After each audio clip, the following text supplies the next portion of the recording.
Our next speaker is known best for his extraordinary grasp of government. He knows government. However, it is the person that makes him the formidable power he is. He is an author, an historian, foster parent par excellence, an excellent piano player, the Dean of the City Council, the Chairman of the Finance Committee, ladies and gentlemen, Ed Burke. Mr. Chairman.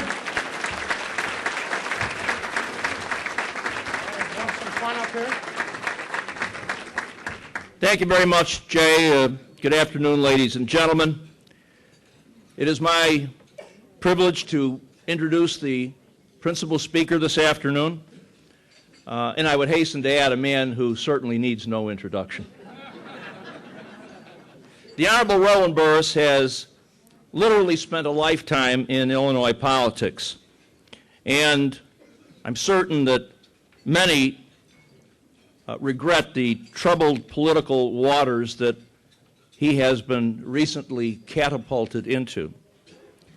There are indeed few Illinois politicians who can cite the amazing array of opponents that Roland has faced over the years. He's run against very formidable candidates, not the least of which was the late Paul Simon, Dick Phelan, Dawn Clark Netsch, Richard M. Daley, Jim Burns, Glenn Pichard, John Schmidt, Jim Ryan, and Rod Blagojevich. And I'm certain that if one would ask any of his political foes, they would tell you that Roland Burris was an honorable opponent. A native of Centralia, Illinois, Roland Burris was the very first, you can clap from Centralia, of course, the very first African-American elected to statewide office in Illinois when he became the third comptroller of the state of Illinois from 1979 to 1991. Of course, he later served as Illinois' 39th Attorney General from 1991 to 1995, again, the first African American to ever hold that most important office here in the land of Lincoln. As he begins yet another chapter in his service to the state and to the people he loves, he brings with him a remarkable reputation for generosity and a sense of public service. Reverend Martin Luther King was fond of a quote which I often repeat. Dr. King said that one will never remember the words of one's enemies, but will never forget the silence of one's friends. Roland has literally a legion of friends and supporters throughout the state of Illinois, and it is upon those friends and supporters and his deep faith that he will rely during his current challenge. A great Chicagoan and a great religious leader, Cardinal Joseph Bernardine, was the author of a remarkable book. It was entitled Gift of Peace. And in one section of that book, our brother Joseph talked about false accusation. Of course, Cardinal Bernardine was the object of the most reprehensible accusation that a man of the cloth could ever be accused of. And he says in his book, he was seated in the Cardinal's mansion as the media trucks rolled up, and he started cranking up the antennas on the trucks for a live broadcast. He knew, of course, what was going to be said about him, and he said a prayer. He said, Lord, why are you visiting this on me? Because you know I am not guilty of what I'm being accused of. And he goes on to observe in his book that in modern American society, it does not necessarily matter whether the accusation is true or false, because it gets a life of its own. But he said in his book, our brother Joseph said, I thought of the words in the Gospel of St. John, and the words were that the truth shall set you free.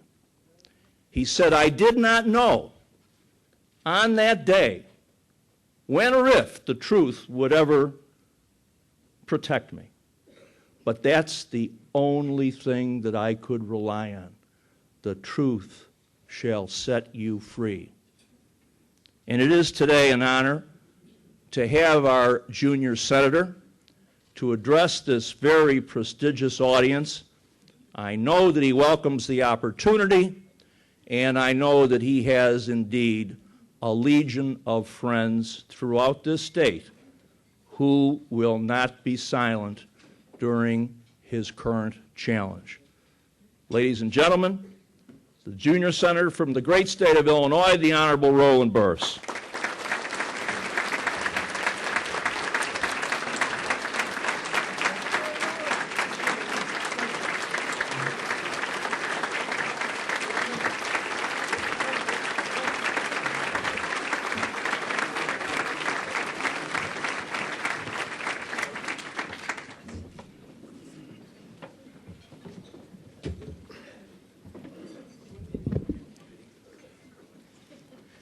Good afternoon, and thank you all for coming.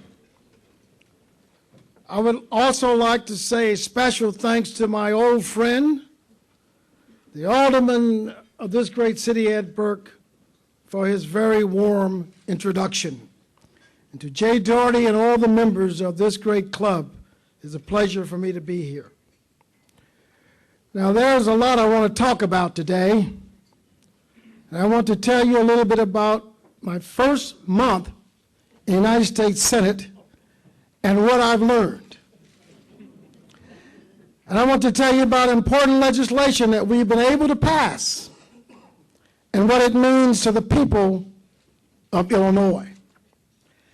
And I want to address the controversy that has seemed to push all the positive news off of the front pages. Now, 1 month ago, I couldn't imagine myself standing here at the City Club. And I'm sure even fewer of you could have imagined it as well. But it is an incredible, exciting time to be in government. Over the course of my career, I have seen times of great prosperity and times of crisis in this country. But it is the opportunities we seize, every bit as much as the challenges we face, that defines us as individuals and as a nation. When I first arrived in Washington, I had my doubts. I was at first turned away from the Senate, but I stood there in the rain under the shadows of the Capitol building. I thought about those families who were struggling all over Illinois to pay their bills, to keep their homes, and to care for their children, all the while worrying about keeping their jobs and their health care. I was inspired by their determination to get up and fight each day. And I saw in the Senate the incredible potential to change their lives for the better.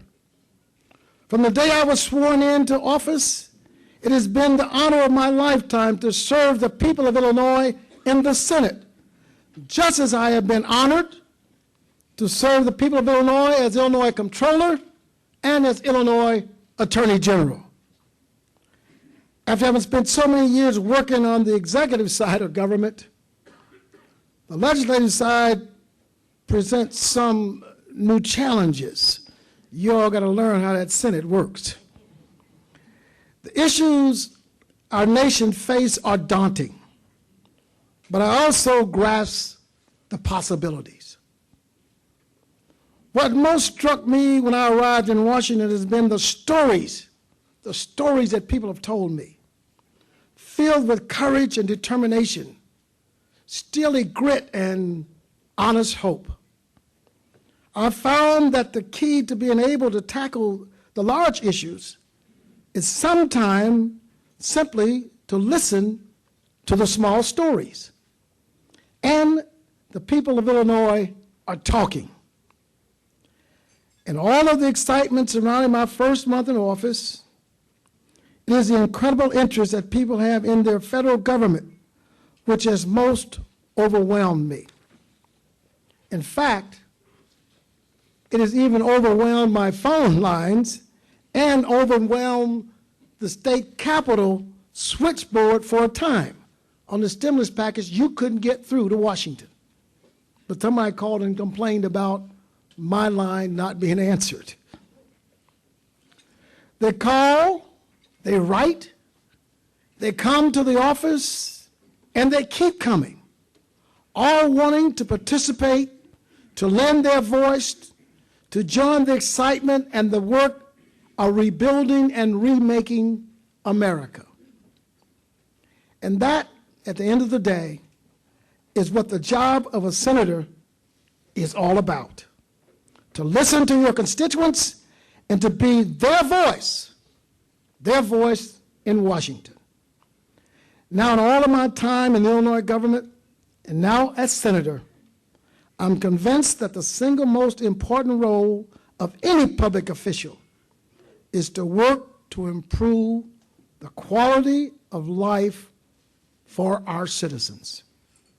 And that often means tackling the difficult issues, and those complex and challenging issues we face today is our nation's economy. Ladies and gentlemen, we have problems in our land. I have spent the last few days traveling the state, talking to local officials in Peoria and Bloomington, meeting with union leaders, college presidents at Illinois State and Bradley universities, and meeting with the courageous men and women of the 128th Airlift Wing and the Peoria National Guard. And while each story they tell is unique, they share a common theme. People are feeling the economic pinch and are looking to Washington for relief. They're coming to the nation's capital for relief. It is no surprise to anyone in this room that our economy is in crisis and that we're losing more jobs and income and industry every day. And that touches every family in Illinois in ways large and small.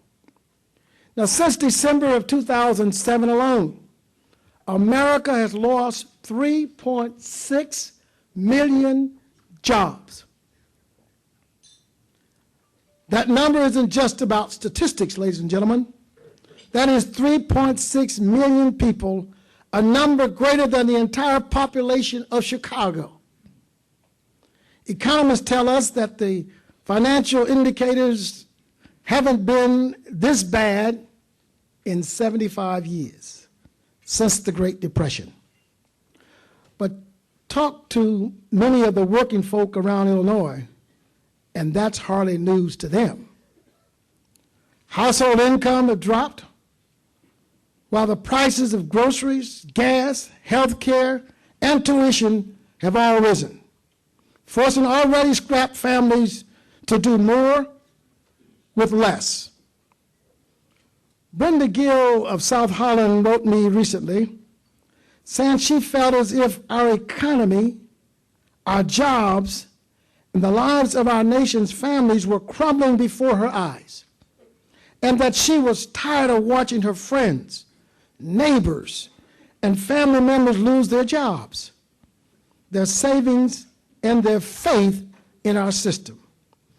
And who can blame Brenda or the millions like her for feeling overwhelmed by it all. Our nation's housing market has collapsed. Our credit markets are frozen.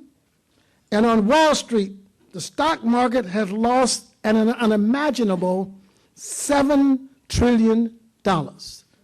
Ladies and gentlemen, that's 7 trillion with a T dollars. But looking back and assessing blame, whether it's on Wall Street, the previous administration's policies, or on our own overspending ways, doesn't do anything to help the people of Illinois who are desperately looking for their government to help. In times like these, the government needs to act. You know, timing in politics, Alderman Burke, is a funny thing. You know, timing is funny when you're dealing with politics. But just when we seem to be at our darkest economic hour, a new wind is blowing across Washington. A new wind is blowing, friends.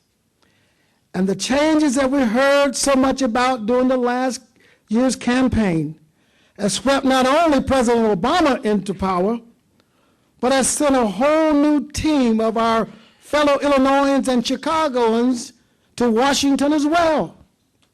We have Arnie Duncan, Ray LaHood, Desiree Rogers, Valerie Jarrett, Rahm Emanuel, and all the rest, all bringing that unique determination of the city that worked and applying it into the challenges of America. And last week, under the leadership of President Obama and the Democratic-led Congress, ladies and gentlemen, we passed the American Recovery and Reinvestment Act, a sweeping economic recovery plan that will create and protect American jobs, invest in America's future, and provide much-needed tax relief to the middle class and the small businesses. Now, having passed the bill, we need to make sure it works in the ways in which we intended it to, bringing federal resources to bear in the hardest hit regions and in ways that will have the most impact on our economy and the people that need it most. That is the measure by which I hope I am judged in the Senate, whether I am able to make a difference for the people of Illinois, whether I can, through my actions, improve their quality of life. Now, during the short time I've been in the Senate, we have passed extraordinary legislation. CHIP, that expands health care for children. The Ledbetter Fair Pay Act, that levels the playing field for pay equity. And the American Recovery and Reinvestment Act, that gives us a powerful legislative tool to jumpstart the American economic engine. CHIP, the Children's Health Insurance Program, provides health insurance for more than 10 million children whose families have been hurt most by the turndown in the economy. CHIP is an important first step toward our commitment to ensure every American has access to quality, affordable health care. We have made the first step, ladies and gentlemen. The Lilly Ledbetter Fair Pay Act, which we passed last month, makes it easier for workers to file claims file claims of pay discrimination by effectively extending the filing deadline. Lilly Ledbetter discovered on the verge of her retirement from a Goodyear plant that she had been paid 40% less than her male peers. She knew unfairness when she saw it and was willingness to do something about it because it was the right thing to do, just plain and simple. And the landmark $787 billion stimulus package, which Congress passed and the President signed into law just yesterday. A plan that promised to create or save 3.5 million jobs, and 148,000 new jobs right here in Illinois. I'm proud to have cast my vote for these pieces of legislation. They are testimony to what Congress and the White House can achieve when we work together. And it represents some long-awaited relief for working-class families around the country and here in Illinois. And my personal challenge as a new senator is to commit to the acts in the interest of my constituents and to always be mindful of their stories, to listen to their needs, and to work in ways both big and small to improve the quality of life each and every day.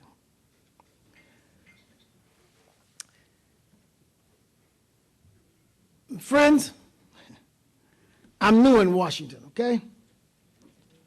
They don't know me out there yet. They don't know me yet, okay? Trust and relationships take time to build. But my record in Illinois goes back decades, as do my friendship with many of you in this room. 30 years I've been in service of this state, and you know me. You know the real Roland. I am the real Roland. If I had done the things I've been accused of, I would be too embarrassed to stand up here in front of you because you all are my friends. As a matter of fact, I looked down at Tom Donovan and remember when I was running for comptroller, went out to a fundraiser for Mike Madigan out to the Saver Room.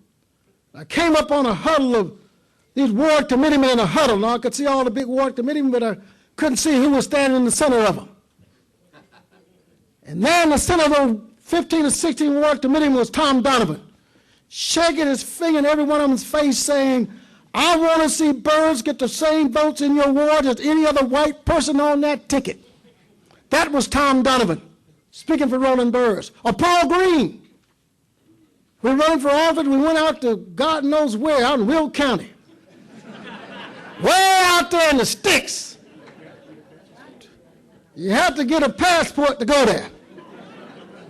Finding Paul Green sitting by the fireplace and we're trying to talk about politics.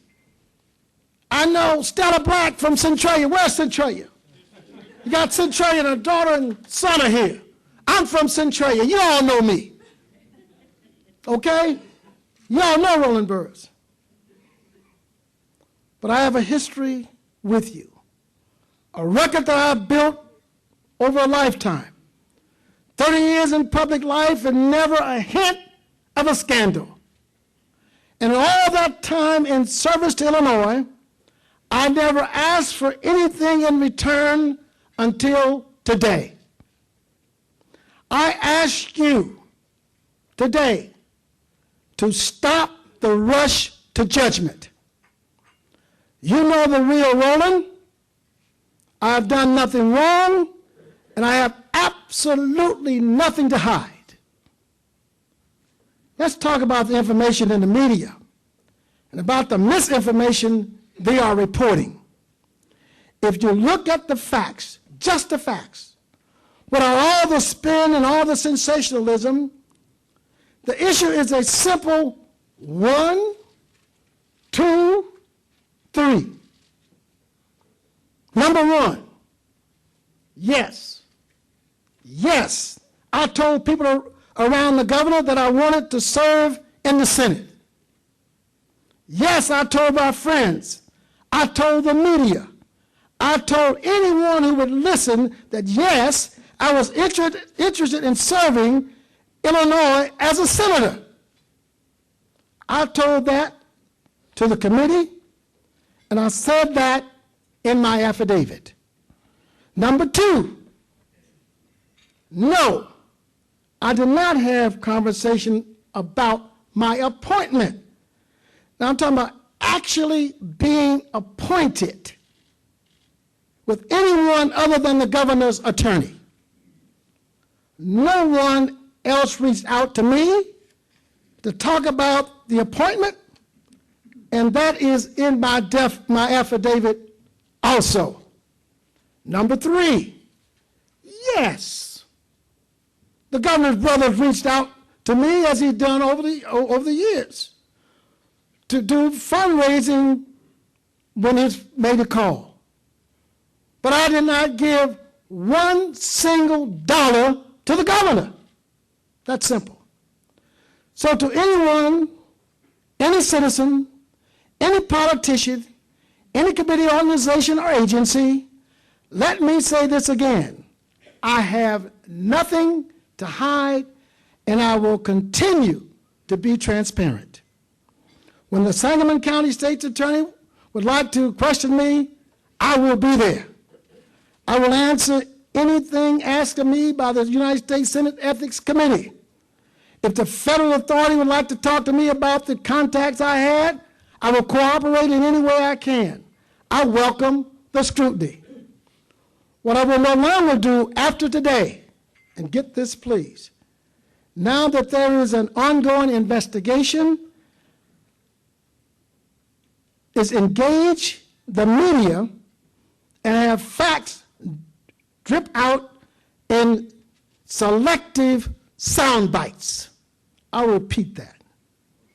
What I will no longer do after today, now that there is an ongoing investigation, is engage the media and have facts drip out in selective sound bites. I invite the scrutiny because we need to get the focus back on the people of this state where it belongs. And I invite it because integrity, honor, and character are not easy to come by. These things are built over a lifetime with our own hands.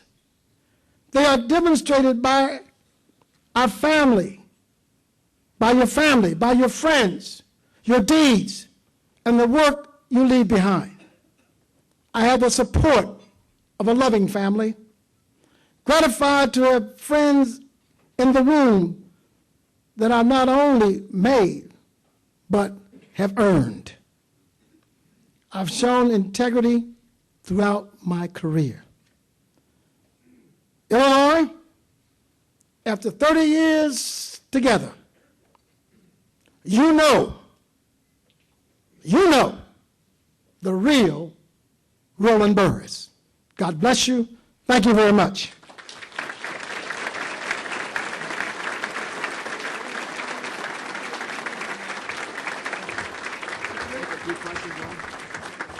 Questions here. Take a break. Yeah. We'll have a few questions from people in the audience.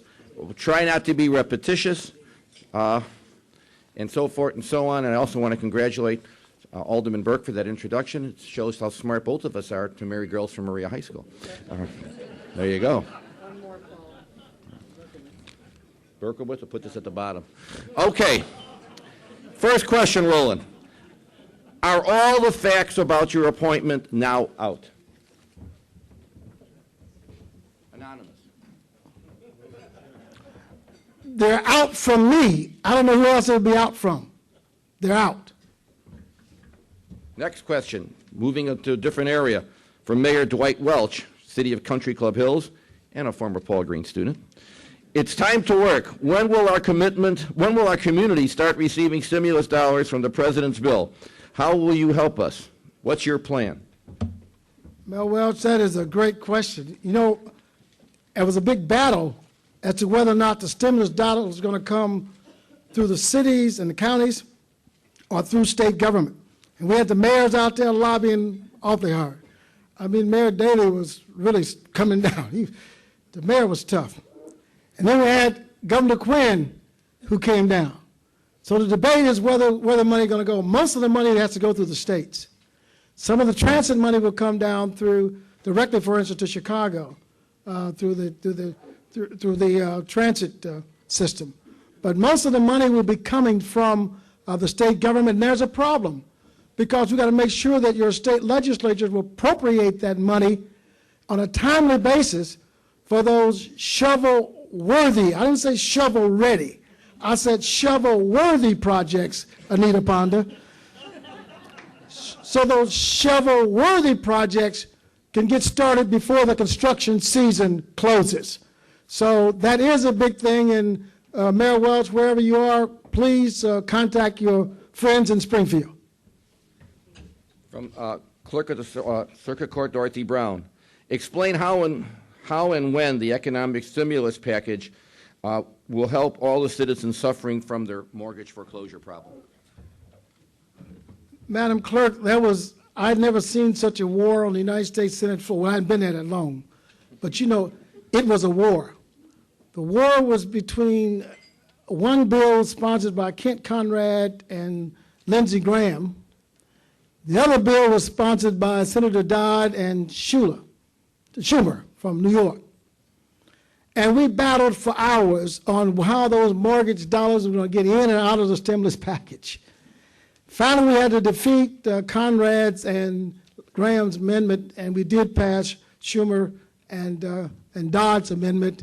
And those dollars would be going to certainly, unfortunately, they're not going directly to homeowners. They have to go to the banks, and we're hoping that the banks will then loosen up and send that money out into the communities. What a mistake. Question from You couldn't get it done. I'm sorry, you couldn't get it otherwise. From Lorenzo Bracy. Have you been advised that you are either a subject or a target of an investigation? No, I have not been advised. As a matter of fact, we contacted the state's attorney of Sangamon County yesterday, and we told him whatever he needs, we'd be willing to cooperate.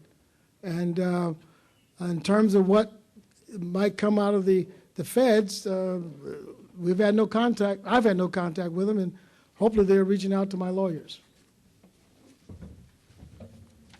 This question is somewhat cynical. Granted, this is the City Club, therefore it's appropriate. I'll just summarize it.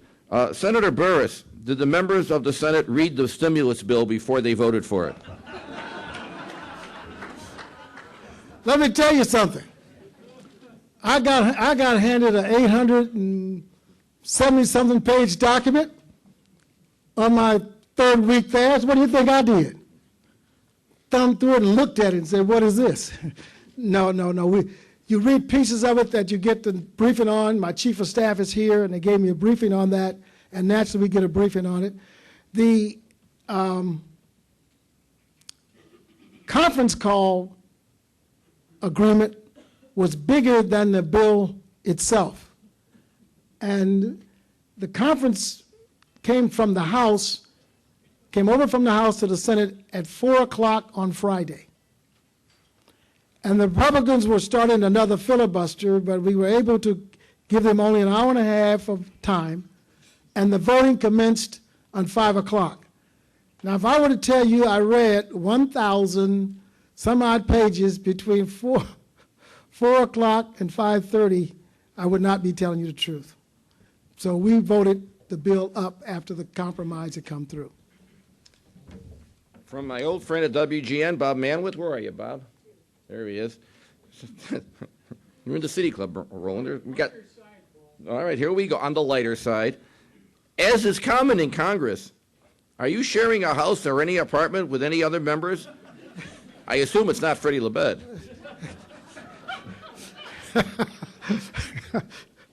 You know, that's another thing in terms of the Senate rules. In 2009, new rules came in. They already had enough of them. And so I just learned that you can't get per diem as a senator while you're in Washington. And they do not pay your rent while you're in Washington. So I had brought my wife came out, and because I was so busy trying to learn things, I had no time to look for a place to stay.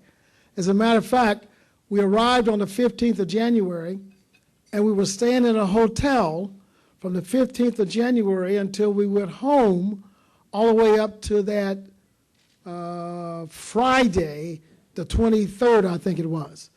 And of course, we were there for the inauguration. And I remember our hotel rents went up from to zoop. And so we had a lot of bills to pay. But my wife found me a very nice furnished apartment, and all I had to do was to bring my clothes. But I tell you, it's expensive. This is from Amy Sue Mertens. Amy, raise your hand. Make sure. Hey, I see Amy. This is a little complicated.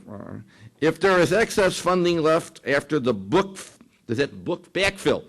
to state budget cuts in education, what are your priorities for dollars? How will you encourage the state to spend it? Are you assuming the state has any extra money?